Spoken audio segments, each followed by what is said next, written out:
하나님의 말씀은 마가복음 5장 22절에서부터 24절 그리고 35절과 36절 말씀입니다. 설교 제목은 굶주리는 자에게는 빵을 가진 자에게는 믿음에 대한 굶주림을 주시옵소서입니다. 회당장 중에 하나인 야이로라 하는 이가 와서 예수를 보고 발 아래 엎드려 간곡히 구하여 이르되 내 어린 딸이 죽게 되었사오니 오셔서 그 위에 손을 얹으사 그로 구원을 받아 살게 하소서 하거늘 이에 그와 함께 가실새 큰 무리가 따라가며 애워싸 밀더라. 아직 예수께서 말씀하실 때 회당장의 집에서 사람들이 와서 회당장에게 이르되 당신의 딸이 죽었나이다. 어찌하여 선생을 더 괴롭게 하나이까? 36절 합독합니다. 시작.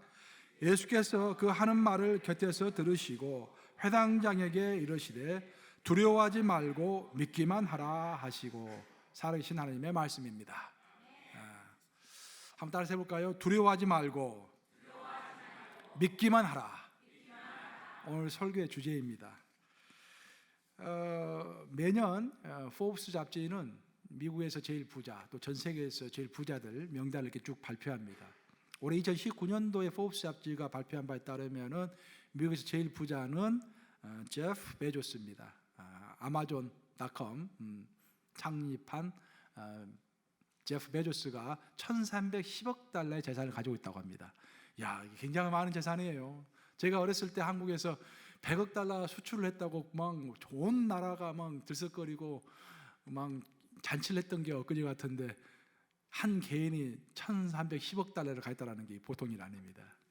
근데 미국 역사를 보면은 사실 앤드루 카네기, 강철왕이었던 앤드루 카네기, 그리고 석유왕이었던 존 록펠러 같은 경우는 베조스보다도 한 3배 정도 더 재산을 가지고 있었다고 그래요.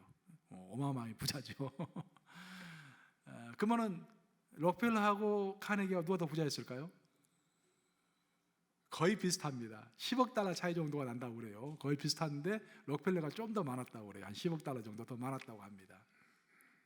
근데 우리 관심을 조금 더 지평을 넓혀가지고 전 인류 역사 전체를 보면은 인류 역사에서 가장 큰 부자는 누구였을까? 누구일까요?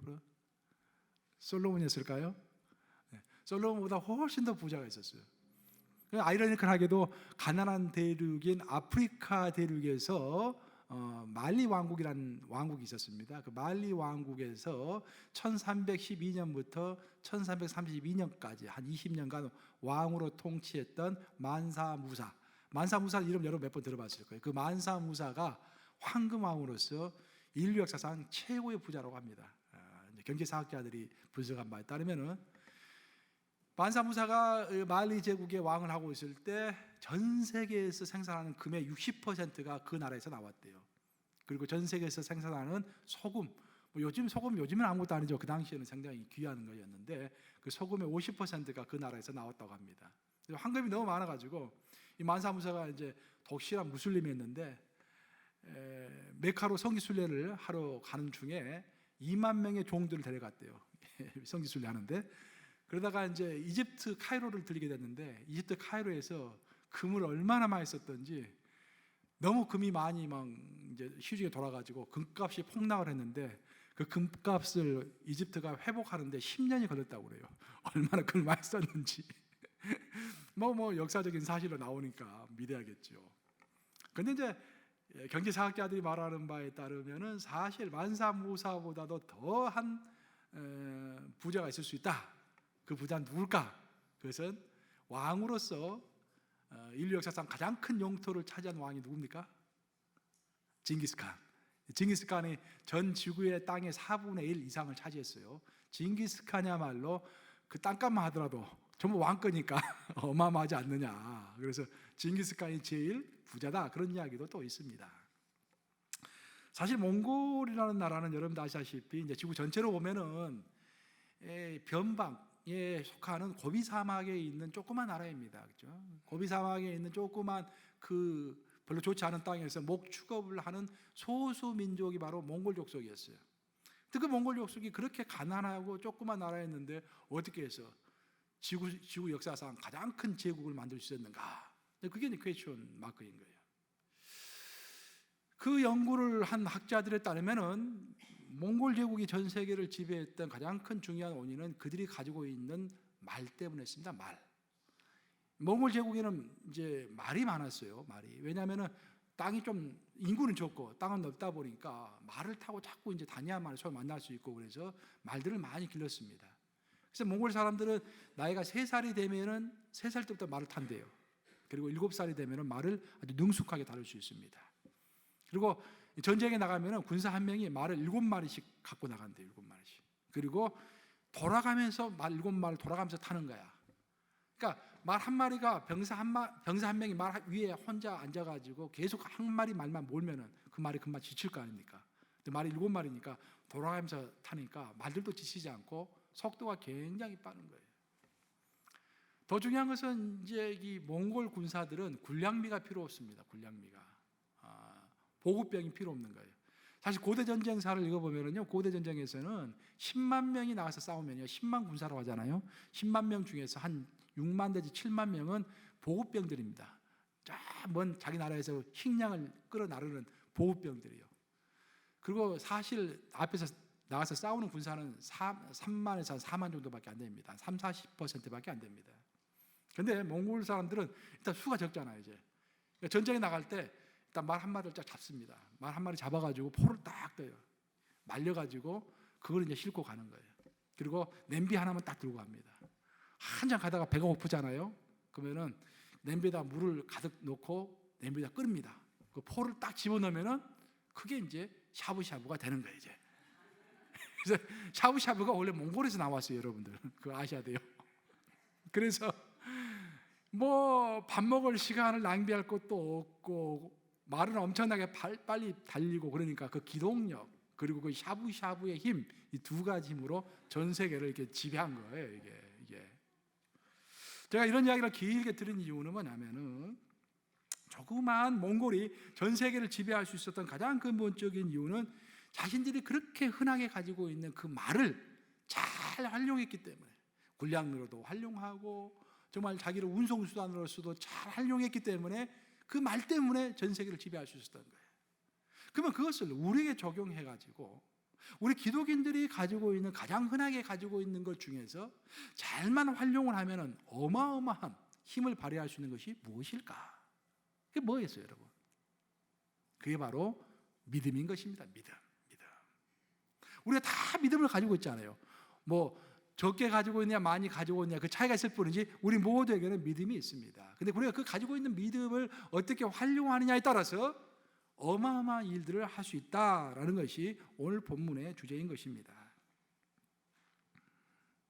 오늘 본문은 회당장 야이로의 이야기를 통해서 하나님이 말씀하시는 믿음이라는 것이 무엇인가, 그리고 믿음이라는 것은 자라가야 하잖아요. 우리 모두 믿음을 가지고 있지만 그 믿음이 커나가야 합니다.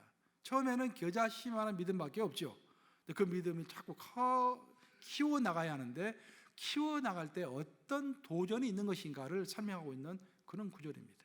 두 가지 이야기를 하고 있어요. 믿음이란 어떤 것인가, 그리고 그 믿음을 키워갈 때 어떤 도전을 받는 것인가라는 이야기를 오늘 본문은 쭉 설명하는 것입니다. 오늘 본문은 마가복음 5장인데 마가복음 5장의 후반부를 보면은요, 두 가지 이야기가 겹쳐서 나오고 있습니다. 하나의 이야기는 야이로의 이야기, 야이로의 딸이 아팠기 때문에 야이로가 예수님을 찾아간 이야기가 하나고요. 다른 이야기는 혈류병을 앓는 여인, 12년 동안 혈류병을 앓았던 여인의 이야기가 나오고 있습니다. 이 두 개가 겹쳐 나오고 있어요. 이것을 신학적으로 말하면 샌드위치 기법이라고 하는데, 예를 들면 이제 야이로의 이야기가 처음에 나와요. 야이로가 예수님을 만났던 이야기가 처음 나옵니다. 근데 그 중간에 샌드위치 가운데 보면은 소고기가 있잖아요. 그 소고기가 딱 끼어들듯이 12년 된 혈류병 여인의 이야기가 가운데 딱 끼어드는 거예요. 그 다시 마지막으로 가면은 야이로 이야기가 또 나오면서 이야기가 끝마쳐지는 것입니다. 오늘 본문에 나오고 있는 야이로와 이 혈류병을 앓는 여인은요, 굉장히 대조적인 사람들입니다. 일단 그 혈류병을 앓고 있는 사람은 여인이죠. 그리고 야이로는 남성입니다. 또 혈류병을 앓고 있는 여인은 이름이 없는 사람이에요. 무명의 이게 평범한 사람입니다. 평범한 사람보다도 더 못한 사람이죠. 좀 비참한 사람이죠. 반면에 야이로는 그 당시에 유대인들의 생활의 중심지였던 회당, 그 회당을 총 책임지고 있는 회당장으로서 상당히 권세와 이름이 있는 사람이었습니다. 명예가 있는 사람이죠.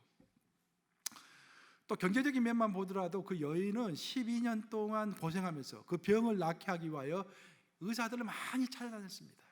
그리고 자신이 가지고 있는 돈을 다 탕진해 버렸어요. 지금 빈털털입니다. 지금.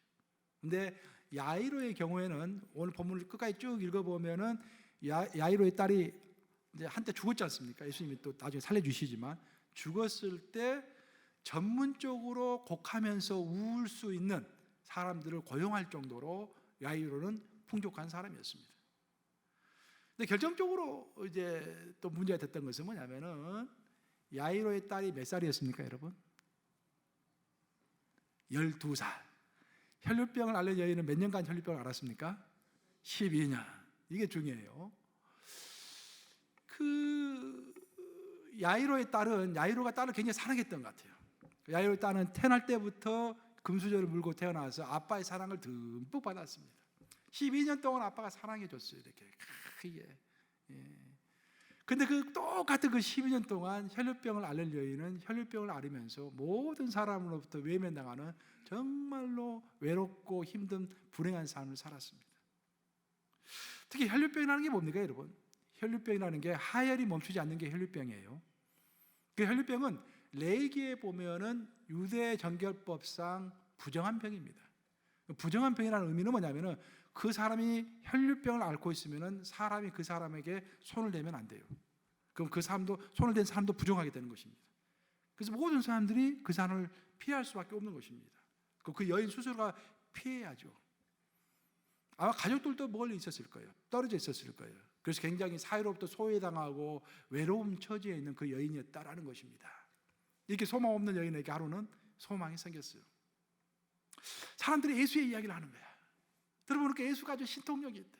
손만 얹어주시면 다 나는데 바로 이 사람이다. 내가 어떤 일이 있더라도 이 사람을 붙잡아야겠다라고 마음에 다짐을 하는 것입니다. 그리고 드디어 예수가 그 마을에 나타난다는 소문을 듣고 그곳에 갔습니다. 많은 사람들이 예수를 에워싸고 있었어요. 이 여인은 혈류병을 앓고 있으니까 어떤 여인이라고 그랬습니까? 부정한 여인이라고 그랬죠. 사람을 닿으면 된다 안 된다? 안 돼, 사실은. 근데 그 많고 많은 사람 중에서 그래 내가 병을 나야겠다라고 생각하고 비집고 들어가는 것입니다. 그래서 사람을 많이 해치고 드디어 예수님 있는 곳까지 갔어요. 차마 예수님 앞에는 가지 못하고 예수님 등 뒤에서 예수님의 옷자락을 착 만진 거예요. 만졌더니 거기에 있는 혈류의 근원이 마르면서 병이 나았다라고 본문은 소개하는 것입니다. 그 병이 나았을 때 예수님이 뭐라고 하셨습니까? 딸아, 너의 믿음이 너를 구원하노라. 이제는 평안한 마음으로 가라라고 이야기하는 거예요.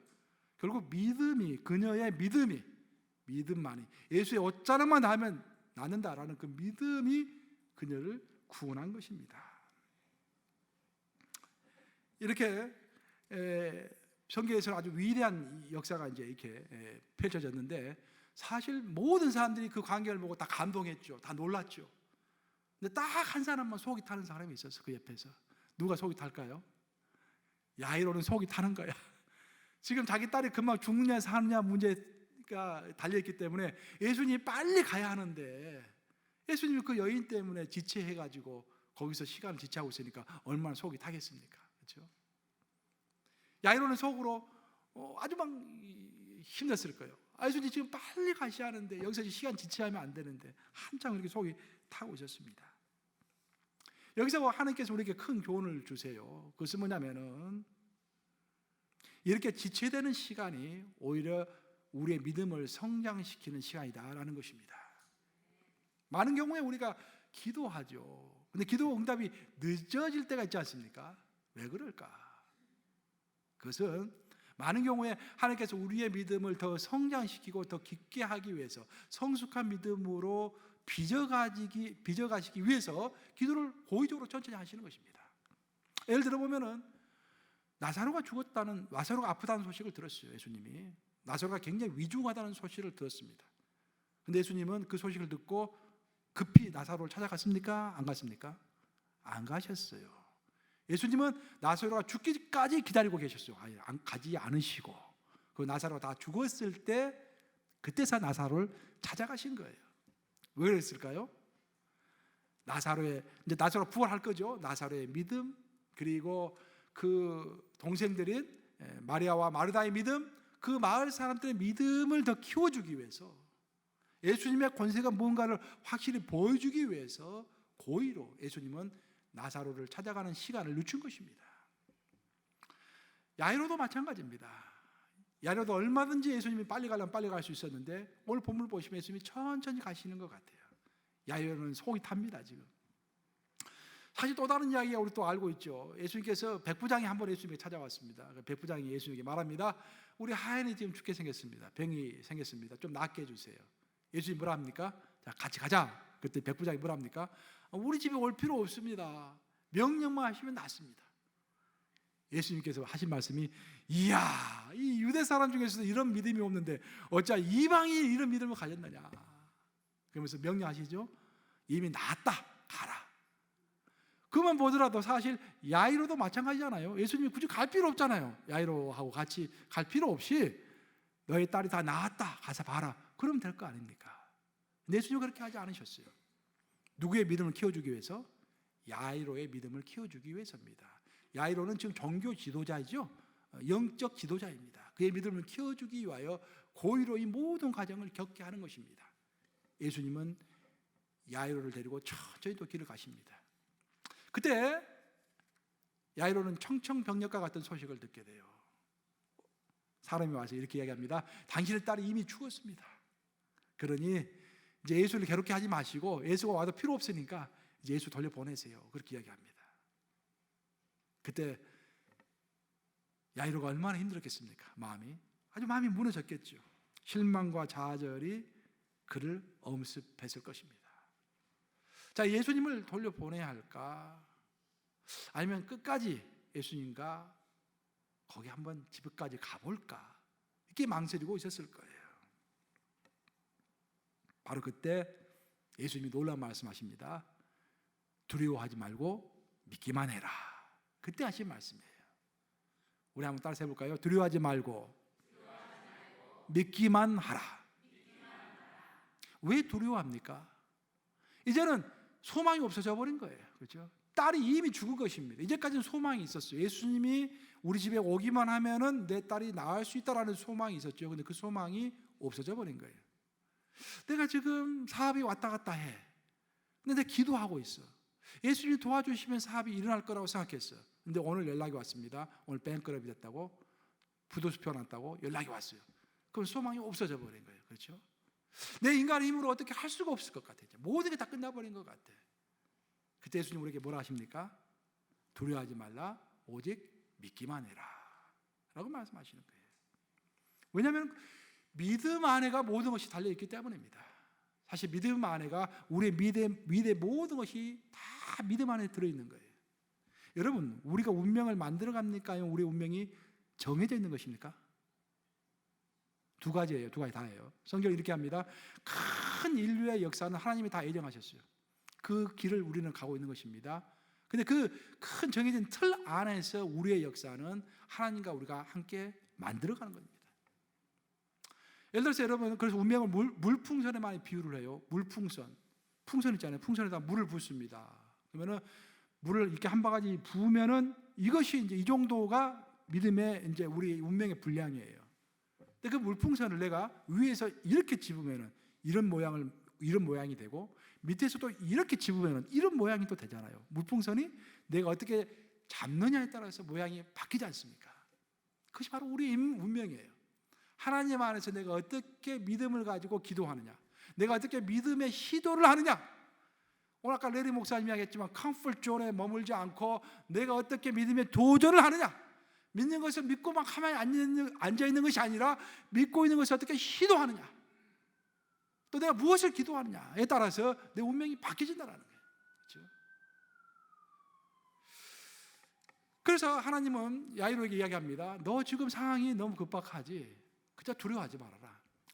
믿기만 하고 기도만 해라. 오직 믿어라.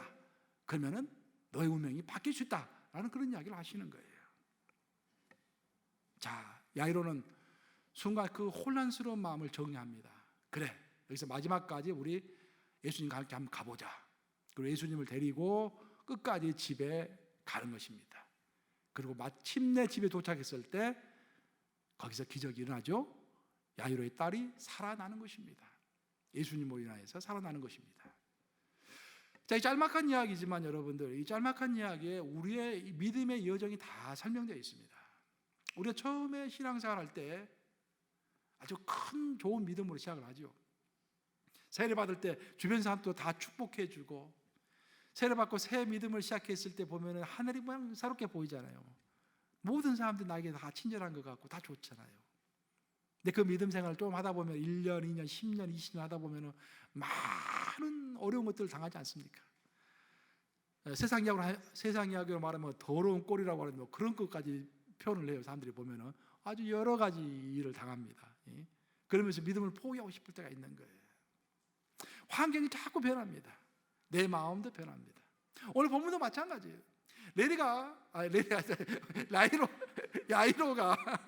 야이로가 처음에 예수님을 만났을 때는 큰 믿음으로 갔습니다. 근데 그 믿음을 방해하는 요소 때문에 마음이 불안한 거예요. 환경도 따라주질 않습니다. 자꾸 사람들이 막 모이고 길을 빨리 걸어가야 하는데 방해가 되고 걸어갈 수가 없습니다. 환경도 바뀌고 내 마음도 흔들리고 모든 것이 좋지 않아요. 다 변하는 것 같습니다. 근데 그 중에서 딱 한 가지 변하지 않는 것이 있었어요. 뭐가 변하지 않았습니까? 함께 하시는 예수님은 처음이나 나중이나 계속 똑같이 누구 옆에 있었습니까? 야이로 옆에 계셨던 것입니다. 바로 그거예요. 우리도 신앙생활 하면은요, 누구 비전 없는 사람 없습니까? 여기 비전 없는 사람 없어요. 다 비전이 있고요, 다 포부 있습니다. 다 꿈이 있죠. 그런데 그것이 방해받는 거예요. 도전받고 내 마음도 흔들리는 것입니다. 그런데 한 가지 흔들리지 않고 끝까지 가는 것은 우리 예수님입니다. 우리 예수님은 처음이나 중간이나 마지막이나 항상 우리 옆에 계시는 거예요. 근데 우리는 그것을 잊어버리고 낙담하고 힘들어하는 것입니다. 우리 예수님은요, 우리에게 현금을 주시지 않고 약속금을 주시는 분입니다. 약속금이 뭡니까, 여러분? 약속금은요, 당장에 10만 불을 주지 않지만 너가 한 달 후에, 약속금이 날짜를 딱 적어놔요. 한 달 후에 그때까지 찾아오면 10만 불을 주겠다라는 거예요. 당장에 10만 불은 아니지만 좀 기다리면 10만 불이 나올 수 있도록 증서를 써주는 것을 어음이라고 합니다. 약속어음이라고 하는 거예요. 근데 우리 하나님은 우리에게 뭘 주실 때도요, 그런 식으로 주세요. 당장 현금으로 주시면 좋을 것 같은데 절대 그렇게 하지 않습니다. 우리를 기다리게 하십니다. 다윗도 기다리게 하셨죠. 왕으로 기름 부음을 주고 나서 약속음을 준 거예요. 내가 너를 왕으로 삼겠다 하고 다윗에게 약속음을 준 겁니다. 근데 언제까지 기다려야 했습니까? 다윗이 13년을 기다려야 했죠. 13년을 기다리면서 고생을 하고 났을 때 그때 드디어 왕이 된 거예요. 요셉은 어떻습니까? 요셉은 어렸을 때 하나님께서 약속음을 주셨잖아요. 꿈으로 너가 존귀한 사람이 될 것이다. 근데 그 꿈이 이루어지기까지는, 현금을 받기까지는 그 전에 노예의 옷도 입어보고 제수의 옷도 입어보고 고생도 이것저것 다 하고 난 다음에 그때서 하나님으로부터 현금을 받게 된 거예요. 그렇죠? 우리 믿음이 다 그렇습니다. 사실 약속만 하더라도 언제 내가 너에게 돈을 주겠다라고 그 날짜가 적어져 있죠. 그런데 사실 하나님의 나라에서는 우리가 그 날짜를 모릅니다. 그게 답답해요. 예수께서 말씀하시기를 시와 때는 누구만 안다? 하나님만 안다고 그러셨어요. 시와 때는 하나님께 달려있는 것이요, 그렇게 이야기했어요. 그러니까 언제 하나님께서 우리에게 현찰을 주실 줄 몰라. 우리는 그저 기다리면서 흐느리지 않는 마음을 가지고 기다림의 투쟁을 해나가는 것입니다. 야이로가 그 과정을 쭉 겪은 거예요. 자기는 많이 변했고 환경도 변했지만 하나님은, 예수님은 변하지 않고 야이로 곁에 계속 계셨던 것입니다. 바로 우리의 믿음 자체를 이야기하고 있는 것입니다. 제가 지난 주일에 미국에서 지미 카터 대통령이 설교를 하셨어요. 교회에서. 그분은 이제 침례교를 다니니까 침례교에서는 평신도들도 이렇게 설교를 하니까 근데 그분이 이제 지미 카터 대통령이 나이가 95세입니다. 미국의 대통령 중에서 가장 고령자죠. 지금 살아있는 죽은 사람 한 사람 다 합쳐가지고 가장 고령자입니다. 95세. 근데 이번에 이제 이분이 설교를 하시면서 그렇게 설교를 하셨다고 그래요. 나는 하나님께 살게 해달라고 기도하지 않습니다. 대신 죽음에 대한 적절한 태도를 갖게 해달라고 하나님께 기도합니다. 내가 그렇게 계속해서 적절한 태도를 갖게 해달라고 기도했더니 하나님께서 나에게 평안한 마음 주셔가지고 지금 내가 좀 자신 있게 말할 수 있습니다. 내 마음이 죽음에 대해서 완전히 편안해졌습니다 라고 설교하셨어요. 저는 이런 고백을 들으면서요, 미국이라는 나라가 이런 큰 어른이 있기 때문에 참 행복한 나라다라는 그런 생각을 좀 해봤습니다. 사실 저는 한때 지미 카터 대통령이 별로 좋아하지 않았어요.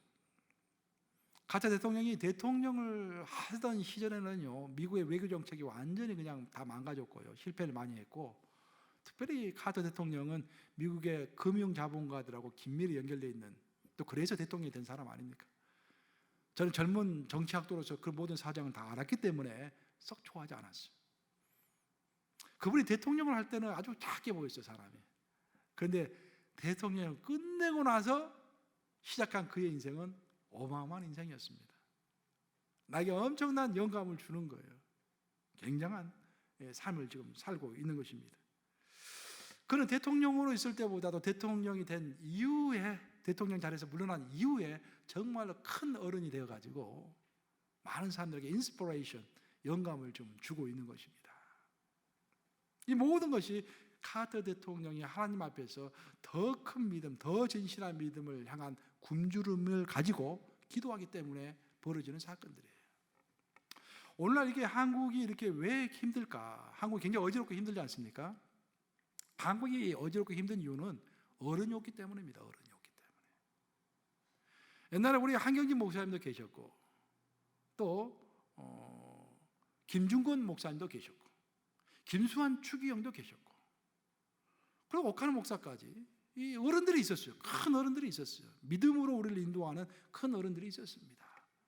그래서 나라가 좀 어려워도 큰 관점에서 나라가 이 보호가 됐던 것이죠. 큰 어른을 바라보면서 우리가 위로를 삼고서 앞으로 전진해 갈 수 있었던 것이죠. 그런데 지금 한국에 그런 게 없어요. 여러분, 교회도 마찬가지입니다. 우리가 정말 나이가 들어갈수록 기도할 내용 중에 하나가 뭐냐면은, 주님, 내가 그래도 이 교회 어른으로서 역할을 할 수 있도록 제 부족한 거 가려주시고 끝까지 열심을 낼 수 있도록 도와주세요 라고 기도할 줄로 믿습니다. 우리 전부 그렇게 기도해야 돼요. 우리 모두 나이가 들어가잖아요. 저도 지금은 중년이지만 지금도 그렇게 엊그저께 얼마 목사님이, 내 친한 목사님이 전화하셔가지고 통화하다가 그런 말씀 하시더라고요. 이제 강 목사도 후배 목사들든지 어려 목사가 이야기하면 더 많이 들어주고 더 어른 역할을 해야 한다고. 물론 내가 어린이란 말이 아닙니다. 나이가 먹어갈수록 어른의 마음을 품어야 한다 그런 거예요. 이제 카터 대통령이 또 그런 이야기도 했어요.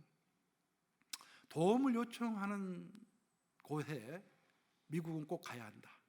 그 어려운 나라들을 미국이 많이 도와줄수록 미국은 더욱더 강대국이 될 것이다. 야, 이 기가 막힌 말씀 아닙니까? 정말 성경적인 말씀이잖아요. 이 트럼프 대통령은 너무 대조가 되는 것 같아요. 트럼프 대통령은 어떻게 하셔든지 돈을 내야 한다. 우리한테 이것저것 뜯어내려고 하시는데 뭐 나쁘다는 게 아니라 이게 어른다운 이야기를 하는 거예요. 오늘 우리가 본문에서 살펴본 것처럼 믿음의 삶이라는 것이 항상 순탄한 게 아닙니다. 항상 흔들리는 가운데 걸어가는 것이 믿음의 여정입니다. 나도 흔들리고요, 내 마음도 흔들리고 환경도 흔들립니다. 다 흔들려요. 처음에 우리가 큰 각오를 가지고 나아가지만 흔들릴 수밖에 없는 거예요. 이게 그것이 우리의 운명입니다. 근데 이렇게 흔들리는 역사 가운데서 우리에게 필요한 게 친구다라는 거예요. 그 친구가 있을 때 한 마음으로 믿음의 허들을 뛰어넘는 것입니다. 그렇기 때문에 하나님께 우리에게 주신 것이 교회일 줄로 믿습니다. 하나님께서 왜 우리에게 교회를 주셨는가? 믿음의 여정 가운데 흔들릴 때 서로 사랑하고 서로 위로하고 서로 힘을 합하여서 믿음의 허들을 뛰어넘으라고 이렇게 우리에게 교회를 주신 것입니다. 그래서 우리 뉴욕 감리교회 성도들 정말로 사랑해야 할 줄로 믿습니다. 좀 어려운 일이 있으면 불평하기보다는 믿음의 도전에 처해 있는 사람들 찾아가서 함께하고 격려해주고 함께 나아가야겠죠. 그간 카터 대통령은 사실 보면은 가난한 사람들에게 빵을 주고 또 가난한 사람들에게 집을 주었던, 해버테트를 통해서 집을 지어주었던 그런 사람으로 우리에게 잘 알려져 있습니다. 하여튼 제가 이번에 그 소식을 듣고서 마음속에 생각됐던 것은 카터는 가난한 자들에게 빵을 주고 집을 지어줬을 뿐만 아니라 아직도 95세의 나이에도 더 큰 믿음, 더 진실한 믿음을 향한 굶주림이 있는 사람이구나. 그래서 나라의 큰 어른이구나. 예수님은 야이로에게도 또 카터에게도 또 나와 여러분에게도 더 크고 더 진실한 믿음에 대한 굶주림을 원하십니다. 우리가 더 큰 믿음을 갈구하기를 원하시는 거예요. 더 큰 믿음에 관한 이 굶주림이 있기를 원하시는 것입니다. 물론 빵이 없는 자들에게 빵이 필요하겠죠. 근데 우리는 빵이 필요 없잖아요. 이미 다 있잖아요. 그럼 우리에게 뭐가 필요하겠습니까?